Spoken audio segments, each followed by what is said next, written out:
Good morning. This is week 10 of the Cultural Geography of the United Kingdom, and today I'd like to talk with you about the artistic inspirations and especially the role of the British landscape in the arts. So the landscape painting through the centuries, it's not a very long story because before the 18th century, British painters were generally not very interested in the landscape. We'll talk about it in a little moment. First, I'd like to recommend to you a very good documentary series, a BBC documentary series called A Picture of Britain by an art historian called David Dimbleby. I'll try to find it and then give you the link on Moodle. It's one of those travel shows, but this time with the artistic theme, and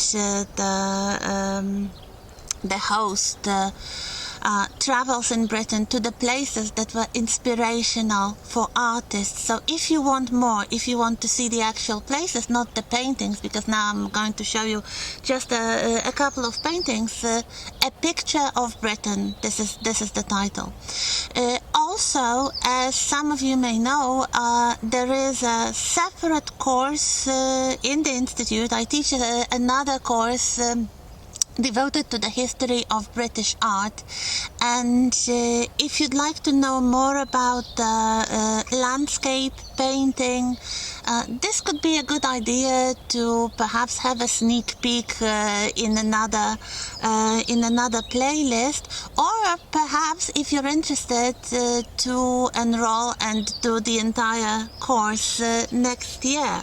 But if you'd like to do it just for the sake of enlarging your knowledge of landscape painting in Britain, yeah, I think from week 8, a couple of weeks after week 8 are devoted to the landscape painting. Week 8 is about romantic landscape. Week 9 week 7 is about romantic landscape, week 8 about Constable and Turner, week 9 about Scotland. So if you'd like to know about this a bit more, this might be an idea, but then again, come to the entire course if you wish. So this was just a short introduction, but let's look at the slides. Let's look at which parts of Britain became inspirational for artists, and actually why. So as I said before, before the 18th century, British artists were not really interested in painting landscapes. The first evidence of this is, of course, the background of portraiture, and if we consider the background for portraits, we might go even a bit earlier to the 17th century, perhaps to the work of a foreign artist, a Flemish artist who worked for the first Stuart kings, especially Charles I, and I mean Anthony van Dyck.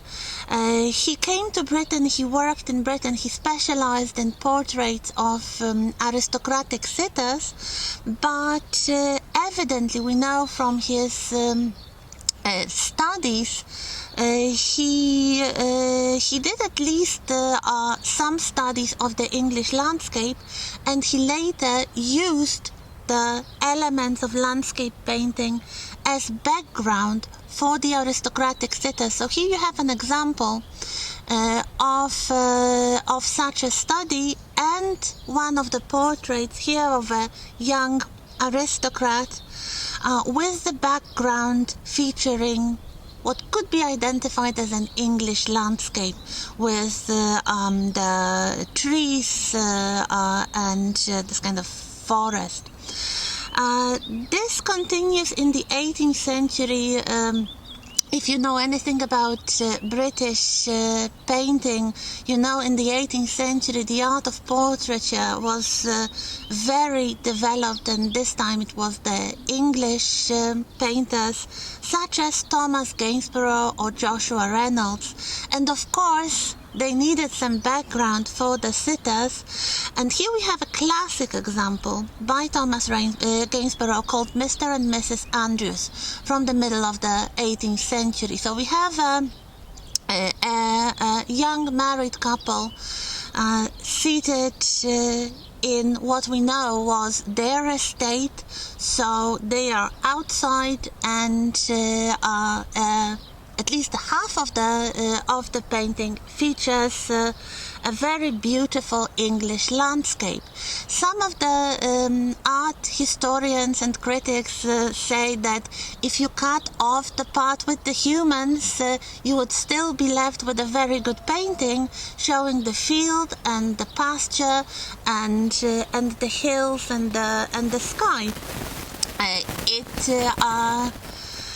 Of course, does not feature the landscape for its own sake, but it is a recognizable landscape, a recognizable place in the south of England, more or less, in Suffolk actually. It is a real landscape. It actually features new agricultural techniques, so perhaps Mr. and Mrs. Andrews were proud of being innovators in the field of agriculture. The way that the field is plowed and cultivated is actually evidence that they were using new, modern 18th century techniques. So there is a clear dominance of humans over nature, but at least nature is represented in a very realistic way. We actually know from his letters that Thomas Gainsborough loved painting landscapes. He actually wrote to one of his friends that he painted portraits for money, and for his own pleasure he painted landscapes. And there are a few surviving examples of the paintings he made for his own pleasure, which do not feature portraits. There are some human figures, but they are very small. They are completely dwarfed by nature. A good example is here Cornard Wood in Suffolk. Again, a real place, woodland with quite dramatic sky and clouds as well, but you need to look very carefully to find the small human figures, which are just added for scale to emphasize the immenseness of nature. This is really what you might see a precursor of the Romantic landscape. But before we talk about the Romantic landscape, one more artist who specialized in painting the images, the commissioned representations of the estates of the aristocrats. His name was George Stubbs. His great specialty were horses, so most of the paintings he produced feature horses, usually very expensive and sometimes even famous race horses, pedigree horses. So the owners of estates and the animals, of course, would sometimes commission to have this sort of commemoration made by Stubbs, and of course you see the horses, but also the landscapes with the trees, with the hills, quite visibly English landscapes showing actually real estates. When I mentioned the romantic landscape, it starts in the 18th century. There is a philosophical and artistic trend called sentimentalism, inspired by the philosophy of Jean-Jacques Rousseau, focusing on the return to nature and the pursuit of what they called the picturesque and the sublime. So it wasn't just any kind of nature, and definitely not the kind of nature that you can find in Gainsborough's Mr. and Mrs. Andrews, that is nature dominated by people, cultivated by people. The romantic or earlier sentimentalist nature is wild, untamable, awe-inspiring. So what you have are the mountains, the lakes, the weather-beaten trees, and the kind of nature that dominates over humans. Towards the end of the 18th century, the political situation also was important. We have the French Revolution and the period of wars with France. Later on, of course, Napoleon takes the power, and the Napoleonic Wars continue. They are resolved only in the second decade of the 19th century, after the Battle of Waterloo in 1815. So many people, rich people, aristocrats, that would normally go traveling to Europe, to continental Europe, were prevented from traveling, and especially the tradition, the long-standing tradition of the Grand Tour, which means a kind of educational, cultural trip that was seen as very important part of higher education for young aristocrats. They would go to France, then usually through Switzerland, to the Mediterranean, to Italy, sometimes other places like Greece or even Constantinople. Of course, in the period of the wars, when the passage through the English Channel was basically blocked by the military, this was impossible, and at least one generation, this becomes a new fashion to travel within the British Isles. So if you cannot go to continental Europe, you would try to find similar experiences within Britain. So looking for the sublime landscape, for the kind of landscape that could be associated with the Alps, with Switzerland. So the combination of the mountains and the lakes and things like the weather-beaten trees or the waterfalls. So dramatic landscapes. And basically 3 areas in Britain catch the attention and become fashionable with tourists looking for the romantic experience or the sentimental experience. This is Wales, the Lake District, and Scotland. So the areas that were basically seen as too wild and backward before the fashion for sentimentalism now become fashionable.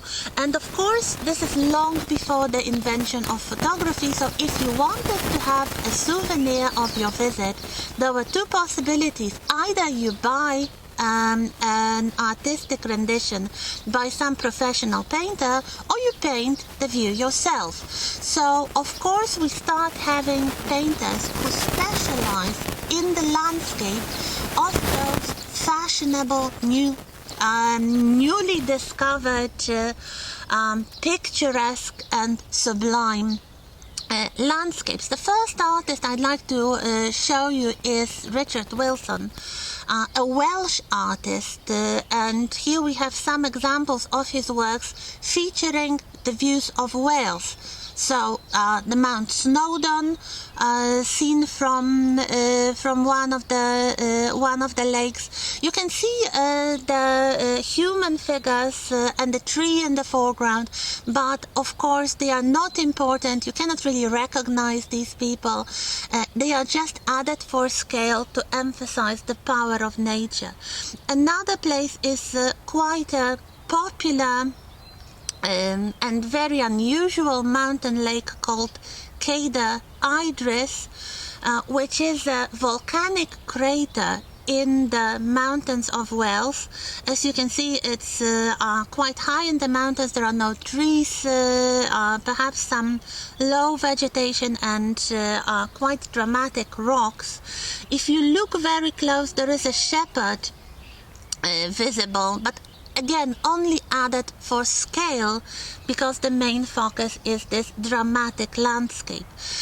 Very often the romantic landscape would include such elements as ruins. So of course you have lots of ruined castles in Wales, also in Scotland. You have ruined Gothic churches and monasteries. So here we have an example also by Richard Wilson, Dol Badran Castle in Wales, with the mountain, with the lake, with some small human figures and the ruined castle. So of course he was not the only one. He was perhaps the most well-known Welsh artist, and we can see the element of patriotism visible in the romantic landscape, something that will be even more evident in the works of the 19th century, especially John Constable and perhaps Turner as well. So showing your land, your homeland, to its best advantage, and especially the artists coming from the peripheries of Britain, such as Wales or Scotland, start emphasizing the beauty of their native landscape. If you wanted to paint your own souvenir, this becomes quite a popular hobby for the rich people, especially watercolor painting. And of course the artistic world responds. There are special guidebooks like where to go to find the most picturesque spot, how to paint watercolors, how to paint a perfect romantic landscape. And one of the artists that actually specialize in those kind of handbooks is William Gilpin. And here we have an example, a view from the bank of the river, probably from the Lake District. He spent much of his career painting the views of Lake District and also writing kind of artistic guidebooks to the Lake District, and he gave instructions of how to paint a perfect romantic landscape. So of course the idea was to combine the mountains, some water, perhaps a ruin, or like this here we have the old bridge, some trees in the foreground. You might add small human figures or sometimes animals. And if you watch a picture of Britain, you have the whole story of the romantic cow. And this is something that William Gilpin advocated. He believed that cows were particularly good for romantic painting, probably because the horses, as you could see in the examples of paintings by George Stubbs, had a lot of cultural baggage.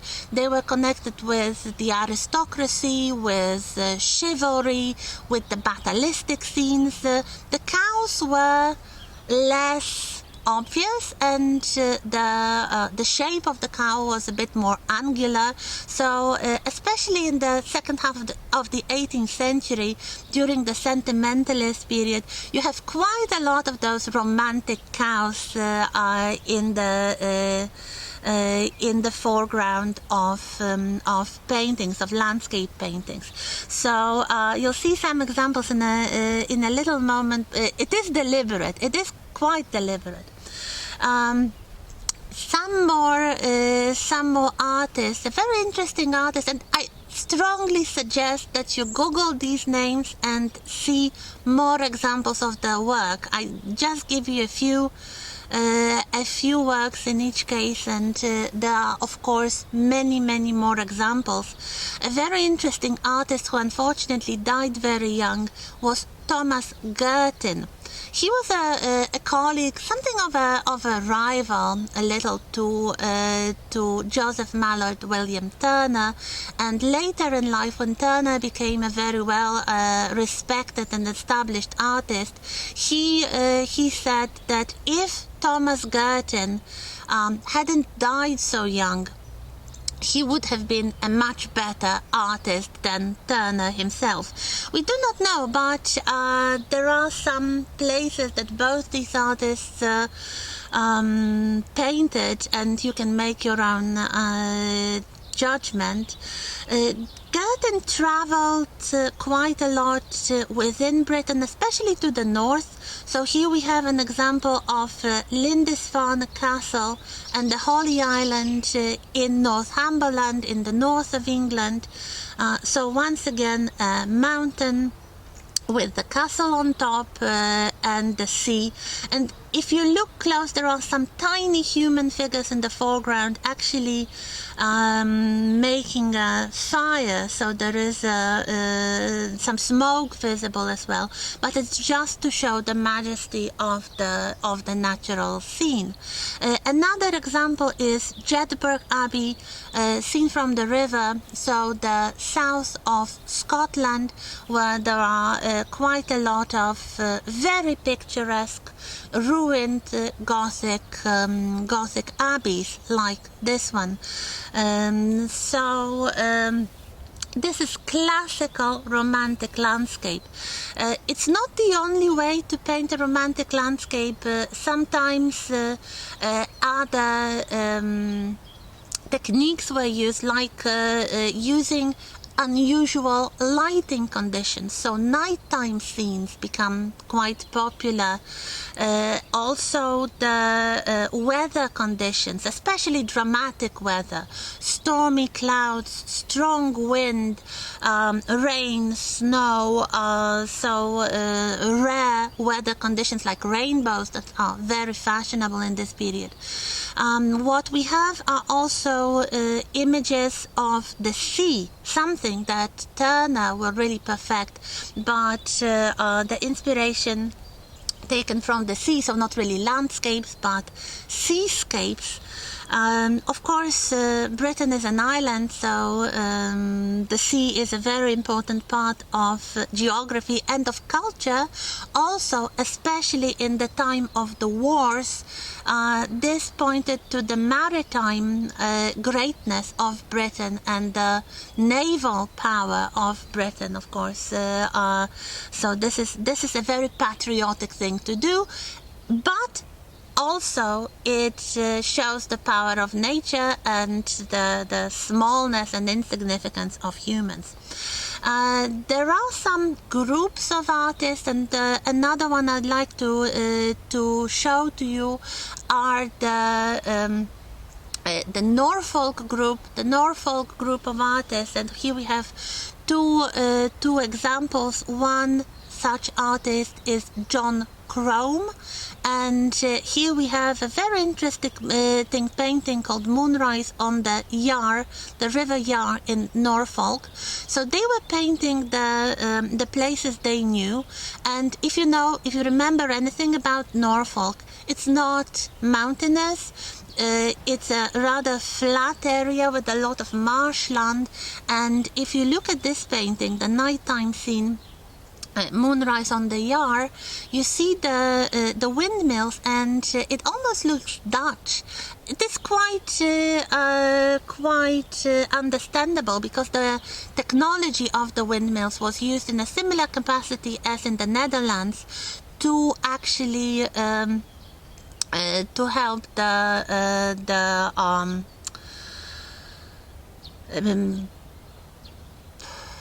drying of the land for cultivation. So these are not flour mills. These are windmills used for the melioration of the land.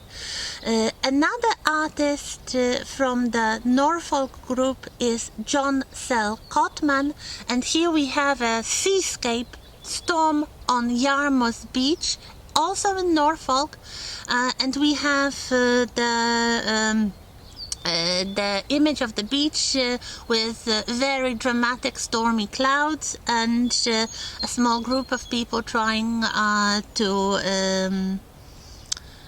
to escape from the storm, to take the fishing boats out of the water before the storm comes.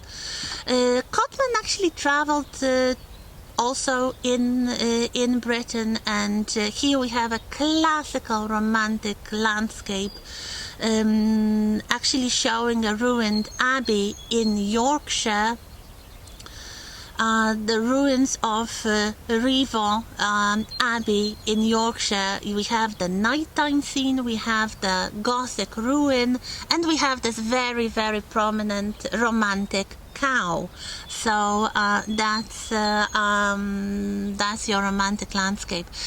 So looking for dramatic conditions, like the craggy mountains, the stormy sea, the weather-beaten trees, the waterfalls, and all the unusual aspects of nature.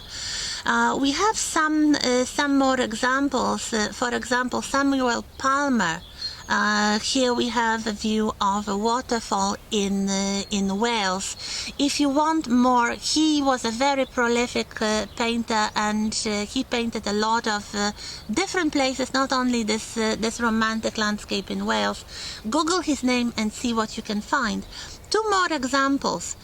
One is James Ward, Goredale Scar. This is a very dramatic ravine, a kind of narrow valley in North Yorkshire that was believed to be unpaintable because it was so huge and so dramatic, and many artists tried to paint that, and apparently James Ward, who produced a very large-scale painting, succeeded the best.